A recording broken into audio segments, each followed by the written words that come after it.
أنت قلب محمد والنور كالشمس تشرقين بالوجه الصبور يا أمنا الحلم والمنى نلقى كيف العلا أمنا ketulusan cintamu pada Nabi dan baginda kau selalu tulus berbakti selalu bersama hingga ujung nyawa kau di samping Rasulullah. Ummana akhbirina yahdi yasiril qulub dhafilana. Wassalamu ala sayyidina Muhammadin wa ala alihi wa sahbihi ajma'in. Pertama-tama, di awal langkah yang paling utama, marilah kita memuja dan memuji ilahi Rabbi Azza wa Jalla. Karena tiada Tuhan selain Allah yang kita sembah. Dialah Allah yang maha tinggi, yang maha suci. Dialah Allah yang maha memiliki segalanya. Yang besar selain Allah itu kecil. Yang kaya selain Allah itu miskin. Pemimpin yang memimpin selain Allah itu budak. Maka oleh sebab itu wahai saudara-saudaraku, sepantasnya kita bersyukur dan bersyukur kepada Allah Subhanahu wa taala.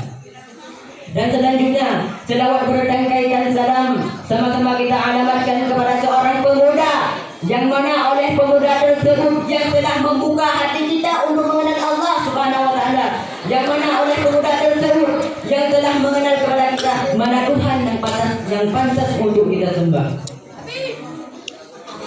Siapakah beliau? Beliau adalah Habibina, Syafi'ina, wa Zuhrina, wa Maulana Muhammad. Beliau adalah baginda Muhammad sallallahu alaihi wasallam. Yang saya muliakan ayah rohani kita bersama walid, yang saya muliakan dewan guru, yang saya muliakan dewan juri beserta pemegang lampu, dan yang saya muliakan engkaulah santriwan dan santriwati yang Allah muliakan, yang masih sudi kiranya engkau bernaungan di bawah payung Syamsul Ma'rifah Al-Aziziyah. Pada malam yang berbahagia ini saya ingin menguraikan sedikit masalah, yaitu tentang detik-detik wafatnya baginda Nabi Muhammad sallallahu alaihi wasallam. Dari Sayyidina Ali karamallahu wajhahu, beliau berkata bahwa sungguh Nabi Muhammad sallallahu alaihi wasallam pada detik-detik terakhir beliau, pada detik-detik terakhir nafas beliau, aku mendengar, aku melihat beliau menggerakkan bibirnya dengan dua kali gerakan. Kemudian aku dekatkan telingaku, beliau berkata, ummati, ummati, kata Rasulullah sallallahu alaihi wasallam. Kemudian Allah Subhanahu wa taala memerintah malaikat Jibril untuk mengirim pesan kepada Nabi Muhammad sallallahu alaihi wasallam. Ya malaikat Jibril, engkau datang kepada Rasulullah, engkau katakan bahwasanya aku memberi kepadanya dua pilihan. Apakah dia memilihku atau dia memilih dunia? Kalau dia memilih dunia maka akan kupanjangkan umurnya. Tetapi kalau dia memilihku, katakan kepadanya hari ini akan datang kematian kepadanya. Apa yang Rasulullah menjawab? Ya Khalil Jibril, wahai kekasihku Jibril, katakan kepada Allah bahwasanya aku lebih memilih Allah, karena kehidupan yang sesungguhnya bagiku bukanlah dunia. Kehidupan yang sesungguhnya bagiku dia ada di saat ruhku berpisah kembali dengan Allah Subhanahu wa taala. Ketika itu Nabi Muhammad sallallahu alaihi wasallam berbaring di rumah Sayyidah Aisyah. Pada ketika itu malaikat Israil pun turun untuk mencabut nyawa Nabi Muhammad sallallahu alaihi wasallam. Di samping Nabi Muhammad sallallahu alaihi wasallam ditemani oleh malaikat Jibril. Nabi Muhammad berkata kepada malaikat Jibril, ya Khalil Jibril, wahai kekasihku Jibril, aku belum puas meninggalkan umatku sebelum Allah memberi jaminan kepada umatku. Kemudian pergi Jibril menemui Allah. Fa'awallahu ta'ala ala Jibril, basyirhu ya Jibril, innahu awwalu nasin kharijuhu idza bu'itha sayyiduhu jami'ahu, fabashirhu innal jannata muharramatan 'ala al-umam qabla an tadkhuluha ummatan. Wahai Jibril, katakan kepada Muhammad bahwasanya dia adalah manusia yang pertama kali akan kubangkitkan pada hari kiamat, dan dia adalah manusia yang nantinya akan memimpin seluruh manusia. Dan katakan kepada Muhammad bahwasanya surga aku haramkan untuk dimasuki oleh siapapun sebelum surga dimasuki oleh umatnya. Nabi Muhammad sallallahu alaihi wasallam pada detik-detik terakhir beliau, pada detik-detik terakhir nafas beliau, beliau tidak mengingat diri beliau tidak mengingat cucu beliau, yang beliau ingat kita sebagai umatnya, saudara-saudaraku. Apakah cukup sampai di situ. Tidak, saudara-saudaraku.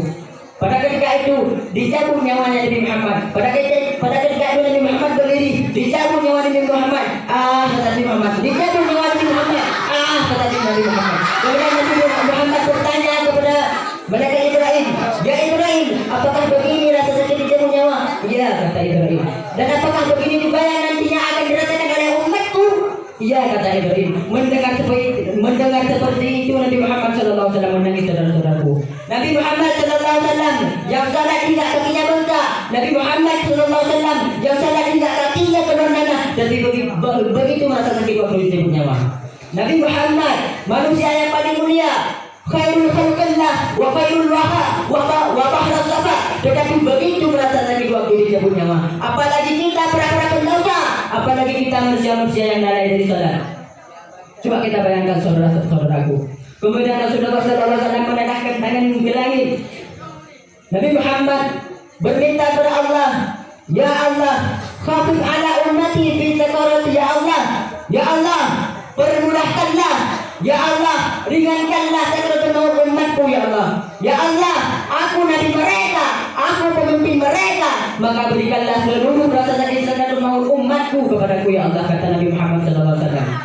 Lihat bagaimana perjuangan Nabi Muhammad untuk kita. Pada detik-detik beliau, pada detik-detik terakhir beliau tidak mengingat umatnya. Intisari yang dapat kita ambil, wahai saudara-saudaraku, Nabi Muhammad SAW sangat-sangat mencintai umatnya. Kita sebagai umatnya wajib untuk mencintai beliau. Barang siapa yang mencintainya, maka Nabi Muhammad pernah bersabda ketika hidupnya, man ahya sunnata faqad ahabbani, man ahabbani kana ma'i fil jannah, kata beliau. Bermula iman yang cinta yang akan sunnahku, berarti ia cinta kepadaku. Dan bermula iman yang cinta yang kepadaku, niscaya ada yang bersamaku dalam surga. Saya pada malam yang berbahagia ini, zikrullah bin Mustafa bin Utsman. Kenapa saya berani memakai ridak yang panjang, berani memakai ridak yang besar? Kenapa? Karena saya cinta kepada sunnah Rasulullah. Agar Rasulullah cinta kepada kita. Cinta engkau kepada Rasulullah? Cinta engkau kepada Rasulullah? Cinta engkau kepada Rasulullah? Oke. Ini yang dapat saya sampaikan. Lebih dan kurang saya mohon maaf. Terima kasih di atas segala perhatian. Mohon maaf di atas segala kekurangan. Billahi taufiq wal hidayah. Assalamualaikum warahmatullahi taala wabarakatuh.